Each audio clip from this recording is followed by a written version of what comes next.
വിലയ്ക്ക് വാങ്ങിയ ബാങ്ക് അക്കൗണ്ടുകൾ വഴി സൈബർ തട്ടിപ്പ്, പണം കൈമാറ്റം തുടങ്ങിയ സാഹചര്യത്തിൽ സംസ്ഥാനത്തെ ATMകളിലെ CCTV നിരീക്ഷണം ശക്തമാക്കും.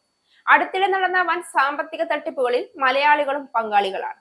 പണം മലയാളികളുടെ ബാങ്ക് അക്കൗണ്ടിൽ എത്തുകയും കേരളത്തിലെ വിവിധ ATMകൾ വഴി പിൻവലിക്കുകയും ചെയ്തിരുന്നു. ഈ തുക പിന്നീട് ഇന്ത്യക്ക് അകത്തും പുറത്തുമുള്ള മറ്റു പല ബാങ്ക് അക്കൗണ്ടുകളിലേക്ക് കൈമാറ്റം ചെയ്തതായും കണ്ടെത്തിയിരുന്നു. അടുത്തിടെ കൊച്ചിയിലെ ഫാർമ കമ്പനി ഉടമയ്ക്ക് 25 കോടി നഷ്ടമായ സംഭവത്തിൽ കൊല്ലം സ്വദേശിയുടെ ബാങ്ക് അക്കൗണ്ടിലേക്ക് പണം എത്തിയതായി കണ്ടെത്തിയിരുന്നു. പാലാരിവട്ടത്തെ ATMൽ നിന്നാണ് ഇവർ പണം പിൻവലിച്ചിരുന്നത്. കണ്ണൂർ മട്ടന്നൂർ സ്വദേശിയായ ഡോക്ടർക്ക് 4.43 കോടി രൂപയിലധികം നഷ്ടമായ സംഭവത്തിൽ പിടിയിലായത് പെരുമ്പാവൂർ സ്വദേശിയായിരുന്നു. ഇയാളും കൂട്ടുപ്രതികളും ചേർന്ന് ചെന്നൈ സ്വദേശിയെ കബളിപ്പിച്ച് അയാളുടെ ബാങ്ക് അക്കൗണ്ട് തരപ്പെടുത്തുകയായിരുന്നു. തുടർന്ന് തട്ടിപ്പ് പണം ആലുവ ഉൾപ്പെടെയുള്ള സ്ഥലങ്ങളിലെ ATMകളിൽ നിന്ന് പിൻവലിച്ചു. പണം പോയ വഴി കണ്ടെത്തുമ്പോഴാണ് യഥാർത്ഥ ബാങ്ക് അക്കൗണ്ട് ഉടമകൾ തട്ടിപ്പുമായി ബന്ധമില്ല എന്ന് കണ്ടെത്തുന്നത്.